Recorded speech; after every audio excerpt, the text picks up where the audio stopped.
राम राम, मेरा नाम है आदित्य और ग्रह लक्षण ज्योतिष में आपका स्वागत है। देखिए, यह वीडियो वैदिक ज्योतिष का दूसरा भाग है।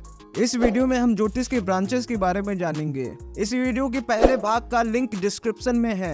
यह वीडियो वहीं से शुरू हो रहा है जहां से पहला भाग खत्म हुआ था। इस श्लोक को देखिए, यह प्रश्न मार्क के पहले अध्याय का 5वां श्लोक है। इस श्लोक में ज्योतिष शास्त्र के शाखाओं का उल्लेख है, जो कि इस प्रकार है। स्कंधत्रयात्मकं ज्योते शास्त्रमी तत्संगवत् गणितम संहिता होरा चेति स्कंधत्रयम मतम। देखिए, स्कंद का मतलब ही होता है ब्रांचेस।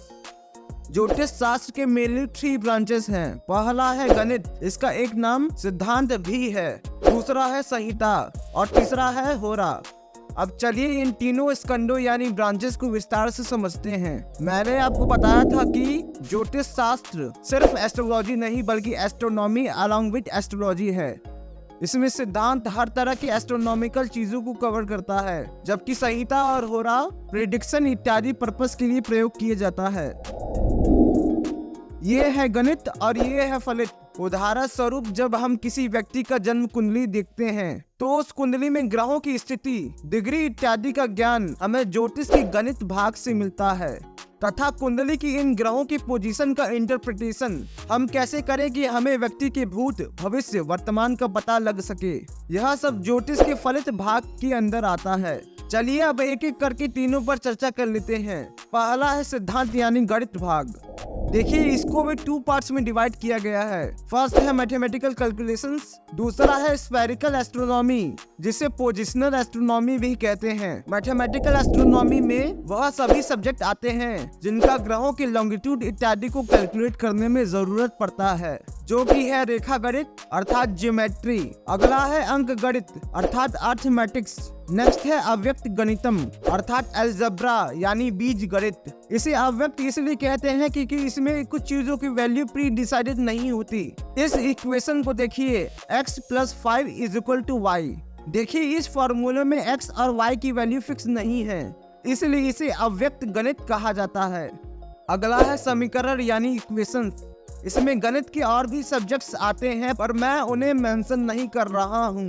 अब इन सब्जेक्ट का उपयोग करके कैसे हम ग्रहों की पोजीशन का पता लगा सकते हैं, इसे हम स्फेरिकल अर्थात पोजिशनल एस्ट्रोनॉमी में सीखते हैं। इसकी सहायता से हम सौर मंडल और ब्रह्मांड की उत्पत्ति के बारे में जान सकते हैं। डिफरेंट तरह के प्लैनेट्स और स्टार्स की पोजीशन, स्पीड और साइज का निर्धारण कर सकते हैं। सनराइज इत्यादि का निर्धारण कर सकते हैं। प्लैनेट्स की ऑर्बिट्स का अध्ययन कर सकते हैं। सोलर एंड लूनर एक्लिप्स का टाइम, उनका ड्यूरेशन और एक्लिप्स की विजिबिलिटी कब तक रहेगी इसका भी निर्धारण कर सकते हैं इत्यादि। सिद्धांत का उपयोग पंचांग निर्माण हेतु किया जाता है। यह पंचांग प्रत्येक वर्ष पब्लिश होता है। इसमें वे सभी मैथमेटिकल टेबल होते हैं जो कुंडली बनाने के लिए एक एस्ट्रोलॉजर को चाहिए, परंतु आज के जमाने में यह काम पंचांग की जगह सॉफ्टवेयर्स ने ले लिया है।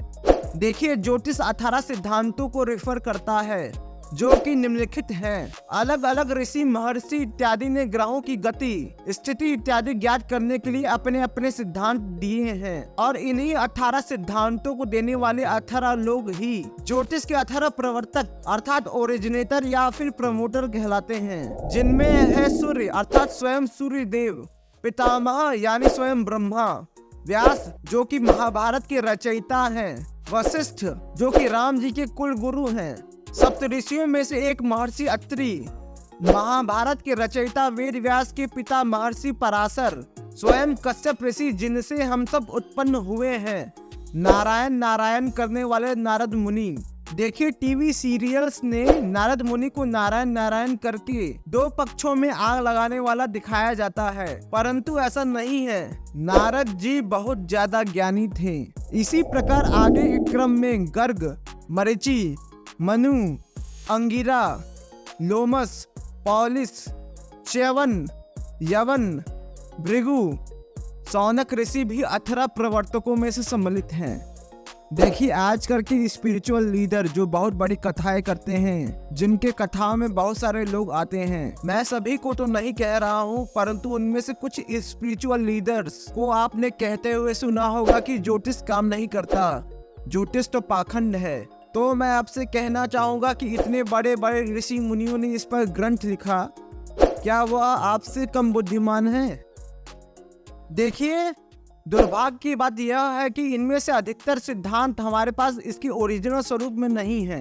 तो फिर एक 6ठी शताब्दी के एक महान ज्योतिषाचार्य वराहमिहिर ने सूर्य सिद्धांत, पितामह सिद्धांत, वशिष्ठ सिद्धांत, लोमस सिद्धांत, पॉलिस सिद्धांत को कंबाइन करके उस पर अपनी कमेंट्री लिखी, जिसे हम पंच सिद्धांतिका के नाम से जानते हैं। ये तो हो गया सिद्धांत। अब दूसरे ब्रांच की तरफ बढ़ते हैं, जो कि है संहिता। देखिए, संहिता ऐसी चीजों से डील करता है जो कि सबके लिए हो रही है, जिनका प्रभाव सब पर पड़ रहा है, किसी एक व्यक्ति विशेष पर नहीं। इसीलिए इसे निमित्त यानी तात्कालिक लक्षण और शकुन शास्त्र से जोड़ा गया है।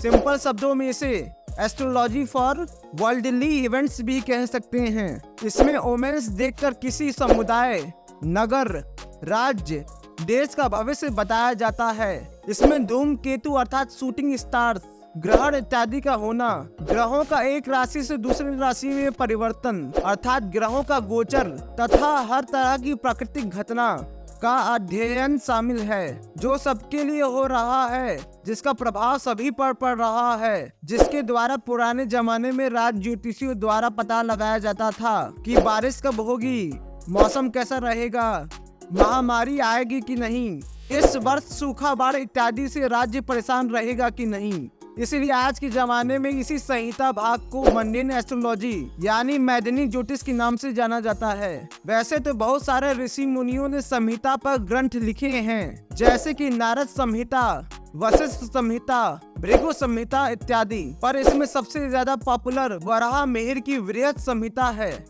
चलिए आगे बढ़ते हैं ज्योतिष के तीसरे और आखिरी अंग होरा की तरफ।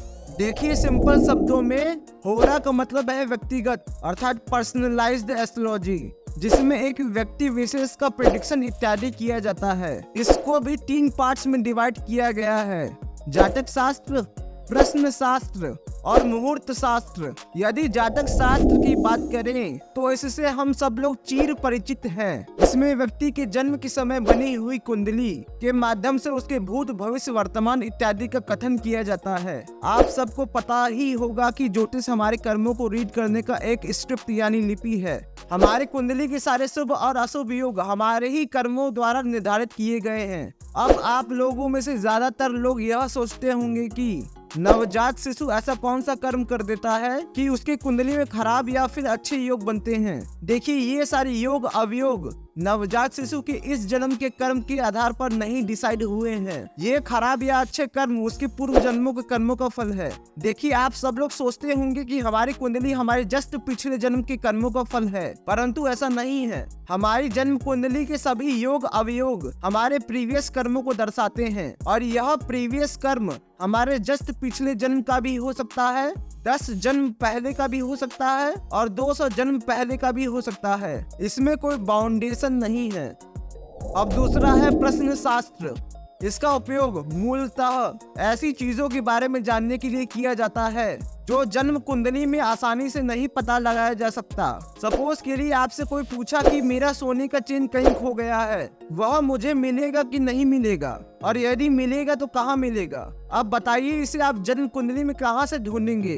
सारा दशा गोचर इत्यादि लगाकर भी चीज आपको क्लियर नहीं होगी। इसलिए इस शास्त्र को डेवलप किया गया था। यह शास्त्र ज्योतिषी को कई सारे कैलकुलेशन, विश्लेषण इत्यादि से बचा लेता है और उत्तर भी सही आता है। इसमें आपको कुछ नहीं करना है, बस जब भी कोई व्यक्ति आपके पास कोई जेन्युइन प्रश्न लेकर आए तो वह व्यक्ति जिस समय आपसे प्रश्न पूछ रहा है तो आपको उस समय का कुंडली बना लेना है, अर्थात उस समय की ग्रहों की पोजीशन को नोट कर लेना है, और यह हो गई प्रश्न कुंडली। यह प्रश्न कुंडली इस व्यक्ति की उस प्रश्न से जुड़ा हुआ सारा जवाब देने में सक्षम है। इसका उपयोग केवल इतना ही नहीं है। आपको क्या लगता है कि व्यक्ति के जन्म के समय यदि उसकी कुंडली में किसी एरिया ऑफ लाइफ में खराब योग है तो क्या वह उसके लिए कुछ नहीं कर सकता?